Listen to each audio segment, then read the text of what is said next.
Donc, Monta Ellis, 7 saisons sur la décennie. On va en parler de à quel point il y en a qui sont de très haut niveau peut-être. Mine de rien, 18 points par match et 35 minutes par match sur l'ensemble de la décennie. C'est quand même pas mal. On est même à 19 000 minutes. C'est le 41e plus gros total. Ce qui est plutôt impressionnant, hein, puisque, comme je dis, il a fait que 7 saisons sur 10. Hein, et pourtant, il est 41e meilleur minutage. 537 matchs, voilà. Pas de récompense individuelle pour Monta Ellis sur cette décennie. Également, les comparaisons NBA Draft, vous connaissez, maintenant c'est une tradition. Pour le coup, il n'y en a pas. J'en ai pas trouvé pour Monta Ellis cette fois. Par contre, sur Draft Express, j'ai trouvé, à l'époque donc de sa draft en 2005, le meilleur scénario possible pour Draft Express, c'était Steve Francis. Bon. Et le pire, c'était Derwan Wagner. Voilà, je connais pas. Des noms qui ne parleront pas beaucoup aux jeunes, peut-être. Wagner, c'est celui de Cleveland, peut-être. L'équipe très jeune de Cleveland, ouais. Bref, je suis pas expert non plus. Niveau surnom, alors, il y en a un qui est Robin, je sais pas trop d'où il sort celui-là. Mais il y en a un que j'adore, c'est le Mississippi Bullet. Tu l'avais déjà entendu celui-là? Non, mais l'autre non plus, cela dit. Ouais. Non, l'autre non, mais Mississippi Bullet, ouais, j'avais déjà entendu et c'était quand même assez pas mal. Parce qu'évidemment, il vient du Mississippi. Mais bref, donc son parcours rapidement, il a déjà 25 ans au début de notre décennie. On rappelle donc draft 2005, il est drafté en sortie de lycée, donc très très jeune. Et donc 2011, il a 25 ans, plus de 40 minutes par match. Et pourtant son coach n'était pas Thibodeau. C'est juste que c'était les standards un peu encore à l'époque début des années 2010 des temps de jeu aussi gros, hein, ça se faisait. Et plus de 24 points par match de moyenne, donc assez imposant, mais évidemment l'équipe est nulle et ne fait pas les playoffs. 2012, 36 minutes par match, encore une fois, et 20 points de moyenne, en tout cas jusqu'à mi-saison, puisqu'il est changé cette saison-là, mi-2012, à Milwaukee, contre Andrew Bogut, qui sera finalement un trade assez important pour Golden State pour la suite. Et donc, il finit la saison à Milwaukee. Et puis 2013, donc à Milwaukee, encore une fois, en duo avec Brandon Jennings, évidemment. Il fait 37 minutes par match, 19 points de moyenne. L'équipe est compétente. Enfin, compétente. Ils sont 8e à l'Est. Donc, ouais, quasiment compétente. 8e à l'Est, on peut dire. Puis c'est l'époque où tu es 8e. Enfin, ça faisait déjà partie de l'époque où 8e à l'Est, tu étais potentiellement négatif, quoi. C'est ça, ouais. D'ailleurs, je suis pas sûr qu'ils aient un net rating ou un bilan de victoire positif. Hein. À vérifier, mais donc oui, ils font les playoffs, mais éliminés au premier tour contre Miami. Mais quand même, on peut dire que c'est la fameuse série où Brandon Jennings a proclamé son Bucks in 6. Tu te souviens que c'était celle-là ou pas? Ouais, c'est ça, avec un bilan du coup de 38-44. C'est ça, ouais. Donc en fait, Milwaukee était mené 2-0 dans la série et Jennings a dit non, mais on va gagner 4 de suite. Mais bref, donc Free Agency 2013, il ne reste pas à Milwaukee, il va à Dallas pour le coup, et c'est quasiment un échange, hein, puisque, alors c'est pas un échange pour de vrai, mais Oji Mayo qui était free agent à Dallas, lui il signe à Milwaukee. Mais bref, et donc c'est vrai que là, on est un peu sur peut-être la meilleure période, on va en discuter, mais la belle période, ouais. La belle période de Monta Ellis sur cette décennie où il est à 37 minutes par match, encore une fois, comme d'habitude, 19 points, 6 assists de moyenne, mais surtout dans des équipes compétentes, et c'est plutôt pas mal quand même. 2014, Dallas fait les playoffs, mais tombe contre San Antonio au premier tour, série en 7 matchs contre les futurs champions, donc quand même pas mal. 2015, encore une fois une équipe compétente, encore une fois un Monta Ellis qui est titulaire, en gros temps de jeu, voilà, productif, 19 points, 4 assists, etc. C'est l'année où Rondo arrive en mi-saison, mais ça marche pas très bien, et d'ailleurs... Il passe tout. Oui, c'est ça. Éliminé au premier tour contre Houston. Et puis ensuite, donc, été 2015, ici, dans Free Agent à Indiana. Il n'a que 30 ans, on peut le signaler. Ouais, il n'a que 30 ans, mais pourtant, sa carrière ne durera que 2 ans de plus. Ce qui est un peu une combinaison de... Il a commencé très jeune, il a eu des énormes minutages, et il se reposait aussi beaucoup sur l'explosivité, donc... Il n'a plus que 2 ans de carrière ensuite. Il a 2016 où il a encore un temps de jeu conséquent à Indiana. Des Pacers qui feront les playoffs cette année-là. 2016, c'est contre Toronto, si je dis pas de bêtises, ils sont éliminés. C'est une bonne question. Non, c'est pas contre... Je crois que c'est pas contre Cleveland. Je crois que c'est Cleveland. Non, Cleveland, c'est 2017 justement, mais 2016, okay. C'est contre Toronto en 7 matchs. Et d'ailleurs, il y avait faute sur Miami. Oui, excuse-moi. Oui, la Darcy Paul George, c'est 2016-2017. Très bien. Ouais. Et donc voilà, 2017. Et par contre, 2017, c'est vrai que il passe de 34 minutes à 27 par match, mais surtout, il perd sa place de titulaire et il était encore à 14 points l'année d'avant. Et pourtant, en 2017, il est plus qu'à 8 points par match. Enfin bref, c'est la fin et en fait, c'est déjà fini. C'est fini. Donc, chute assez brutale de carrière, de fin de carrière.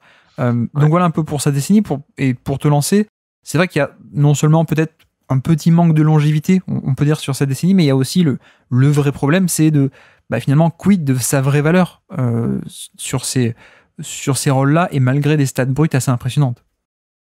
C'est ça. En fait, moi, je sais que je t'avais demandé justement Montaïs parce que c'est un joueur que j'ai beaucoup aimé à Dallas. Donc, comme tu le disais, hein, c'est ces belles années parce que je pense qu'il arrive à ce moment où il est très mature dans une équipe qui est construite de manière à ce qu'il puisse vraiment jouer son jeu et être plutôt bien couvert en défense. Le problème de Montaïs, grosso modo, c'est qu'il a un profil qui est compliqué à aligner, je pense. C'est un arrière, mais qui aime bien porter la balle, qui physiquement est quand même pas capable de défendre à haut niveau, donc qu'il va falloir constamment cacher, qui est pas forcément un shooter d'élite, qui est pas un joueur extrêmement efficace. Donc il sait faire plein de choses, mais en même temps, si tu cherches un joueur à la fois très efficace, qui va te donner de bonnes minutes en défense, c'est pas évident. Et du coup, si tu as un meneur plutôt classique, ce qui était encore le cas pendant une bonne partie de la décennie, c'est compliqué de savoir comment mettre Monta Ellis dans un effectif et que ça tourne bien. Euh, donc moi, c'est le souvenir que j'ai de lui, c'est-à-dire très bon joueur, très spectaculaire aussi. Hein, j'ai en mémoire ses 360 sur des alley-oop, sur des pénétrations, mais il y a quelque chose qui n'allait pas et qui fait que dès le début, ça a été une problématique pour Golden State et ça s'est poursuivi sur la suite de sa carrière. Euh, il était difficile à positionner dans un effectif. Oui, c'est un peu ça, et c'est vrai qu'on peut rappeler ça également. C'est quelqu'un qui était assez petit pour les standards même des arrières. Il avait même une taille de meneur, mais pas les qualités d'un meneur, quoi, finalement. C'est ça. Et très explosif, mais donc pas grand et pas avec des longs bras. Mais c'est vrai que il y avait un peu ce côté, comme tu dis, où c'est quelqu'un qui devait être utilisé avec la balle, qui avait pas de shoot à 3 points, malheureusement, qui avait un petit jump shot à mi-distance, mais qui était principalement un slasher, finalement. Donc, jeu sans ballon un peu sur les cuts, mais pas sur le spacing. Et au fur et à mesure que la décennie avançait, ça devenait de plus en plus problématique, peut-être. Mais pour commencer sur le positif, peut-être, moi, c'est vrai que à l'époque de Milwaukee 2013, je m'attendais pas à ce qu'il y ait, c'est encore, on va dire, 4 bonnes années ensuite. Je m'attendais pas à ce qu'on ait des Montaïs dans des bonnes équipes compétentes, clairement. Et pourtant, c'est ce qu'on a eu quand même en 2014, 15, 16 et 17, dans des équipes playoffables, et qui s'inséraient plutôt pas mal dans des bons contextes, alors que le problème, c'est que à Golden State, avant, ça avait toujours été un peu le scoreur à gros volume, mais pas efficace. Donc il y a ce côté où le fait qu'il se soit inséré dans des bons contextes, pour moi, c'était une surprise et quand même un point positif. C'était pas un stopper défensif, mais bon, grosso modo, comme tu dis, t'arrivais un peu à faire avec, on va dire.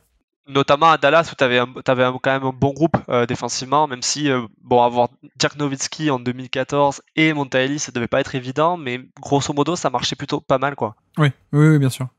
Non, mais après, c'est vrai que il y avait du playmaking intéressant, mais il n'y avait pas du tout le côté gestion de jeu comme on attendait un peu des meneurs à cette époque-là.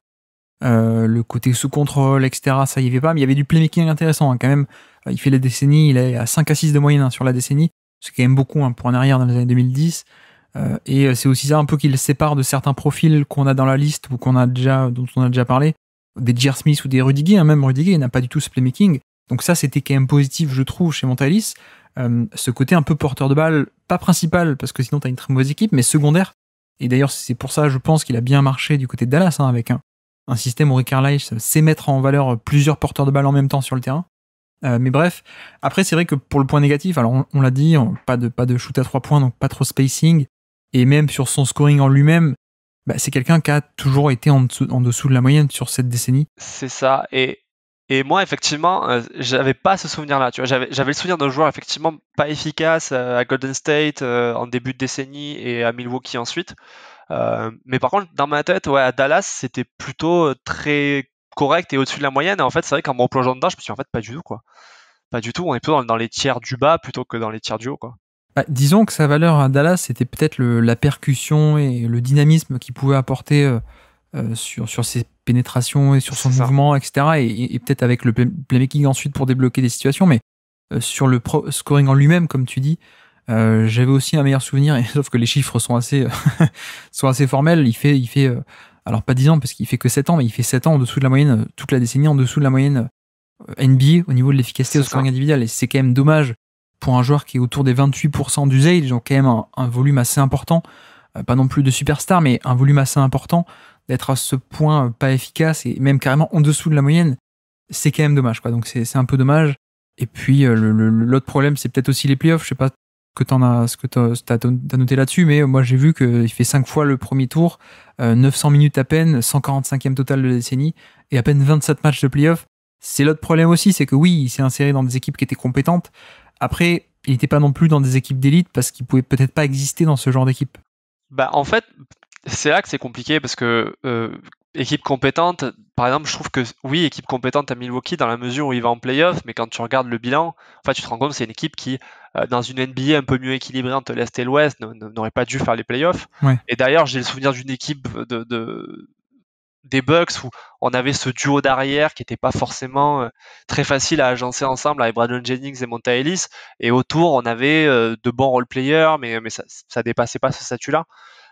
Et par contre, Dallas, au contraire, il est dans une conférence Ouest qui est très compétitive. Et la première année, c'est contre les Spurs, c'est ça? Oui, oui, oui. Il fait de mémoire une excellente série. Ouais. Et franchement, on avait l'impression avant le trade pour Rondo que c'était parti pour refaire une saison équivalente et probablement des playoffs équivalents la deuxième année. Oui, avant l'arrivée de Rondo, ils sont sur des standards en train de péter le record all-time offensif en 2015. Avant l'échange de Rondo. Alors, c'est que 15 ou un match, hein, mais oui, c'était quand même plutôt pas mal. Ouais. Et c'est 2014-2015, c'est ça, la première saison? Première, c'est 13-14. Ouais. 13-14, ok. Parce qu'il me semble que ils sont 7e à l'Ouest, mais avec un bilan énorme, quoi.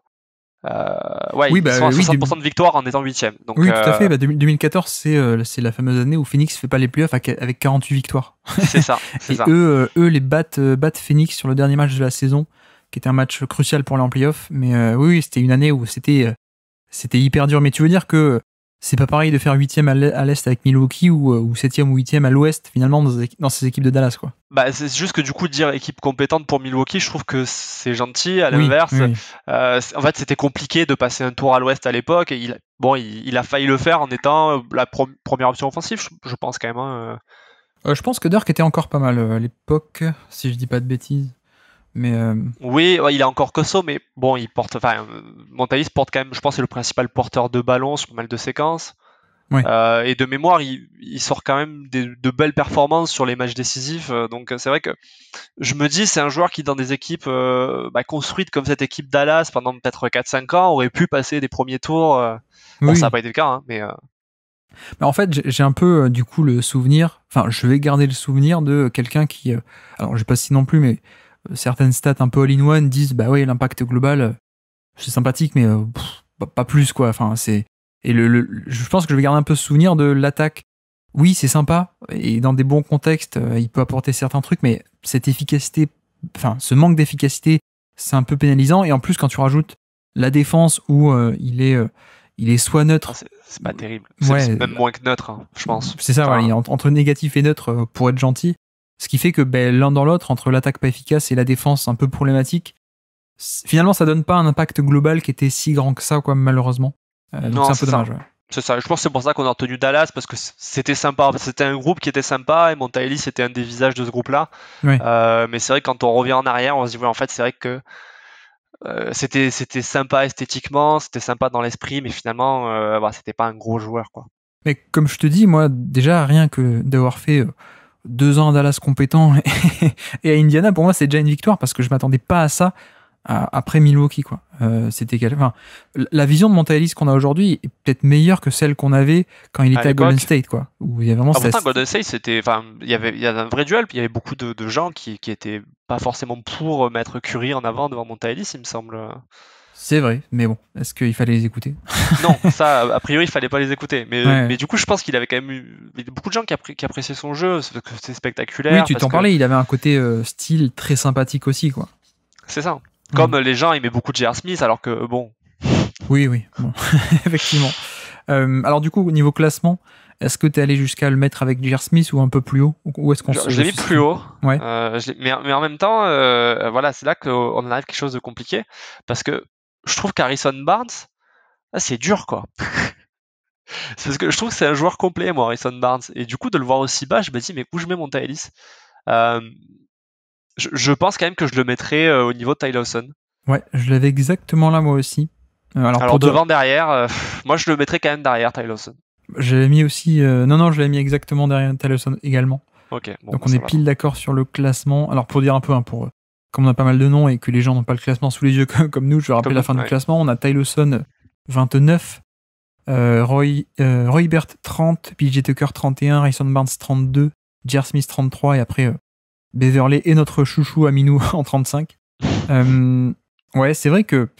Alors toi, tu trouves Harrison Barnes un peu bas Bah, éventuellement. je trouve que c'est dur. Enfin, par exemple, pour moi, Roy Hibbert, c'est le joueur qui a fait une saison et demie, quoi. Donc c'est vrai que je me dis quand même, Harrison Barnes, il a traversé une bonne partie de la décennie.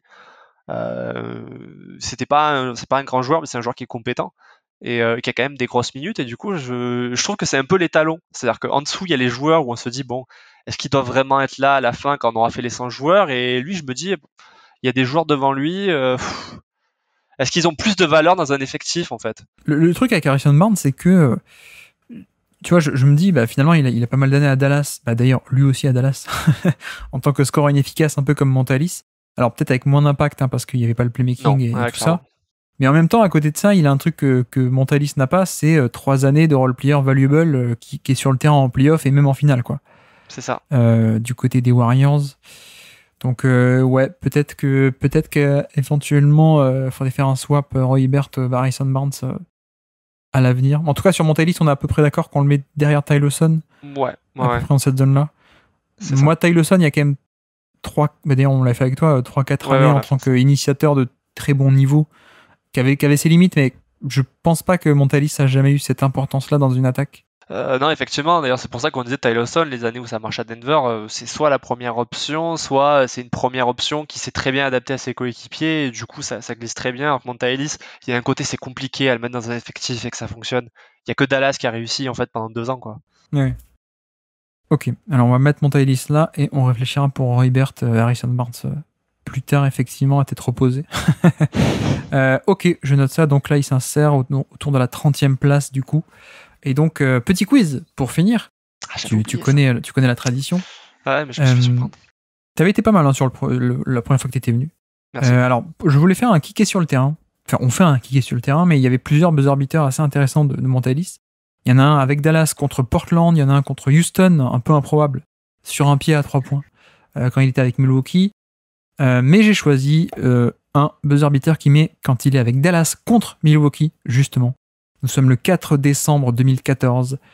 Montalis met un tir au buzzer contre les Bucks, hein, très simplement. Est-ce que tu es capable de me citer des joueurs sur le terrain de ce Milwaukee-Dallas de saison 2015, du coup? Bah, il y a forcément Dirk. Il n'est pas sur le terrain. Ça commence mal. Ok. Ça commence mal. Le pivot. Alors, le pivot, est-ce que Tyson Chandler est revenu à ce moment-là? Tyson Chandler est là, effectivement. Est-ce que Sean Marion est encore là? Oui. Non, c'est la saison Non. où il est à Cleveland. 2014-2015, il est à Cleveland. Aïe. Mais Aïe. l'ailier, c'est quelqu'un qui a eu des soucis de blessure par la Chandler suite. Parsons qui Chandler jouait. Parsons, ouais, effectivement. C'est coup de chance ça. Sur le terrain. Ok. À la main, il y a déjà des Smith Jr. Non, 2017, draft 2017. Non, à l'Allemagne, Ah c'est oui, je quelqu'un m'en que tu as eu à Denver d'ailleurs. Qui était passé par Orlando à l'époque. Au tout début, Orlando. Il a fait les finales avec Orlando. Jamir Nelson. Exactement, Jamir Nelson. Il a joué. Je me souvenais pas qu'il avait joué à Dallas, tu vois. Il, Ok. il fait partie de cette saison-là, ouais. Et puis, on a un autre ailier. Alors, Montalis, tu l'as pas cité à Dallas, mais le dernier de Dallas, c'est un autre ailier qui, d'ailleurs, lui aussi sera à Cleveland l'année d'après. Il sera très important dans le run des finales l'année d'après. Qui a fait un passage aux Spurs. Qui aujourd'hui est consultant pour ESPN. Je suis pas très bon pour les consultants. Qui était avec Jason Kidd du côté des Nets. C'était Richard Jefferson. Ah bah alors tu vois, putain lui aussi, je l'avais pas du tout. J'y ai pensé, mais je me suis dit non, c'est pas lui. J'ai fait exprès de prendre cette équipe qui est assez bizarre. Hein. Donc Montalis, Non, mais en Tyson plus, là, Chandler. il n'y a pas tous les. Il est titulaire, Richard Jefferson? Non, mais il était sur le terrain sur la fin de match. Voilà, c'est ça. Voilà, non, mais ouais. d'accord. On est d'accord. Ok, alors côté Milwaukee, donc là ils avaient fait ils ont fait le trade là déjà pour Bogut.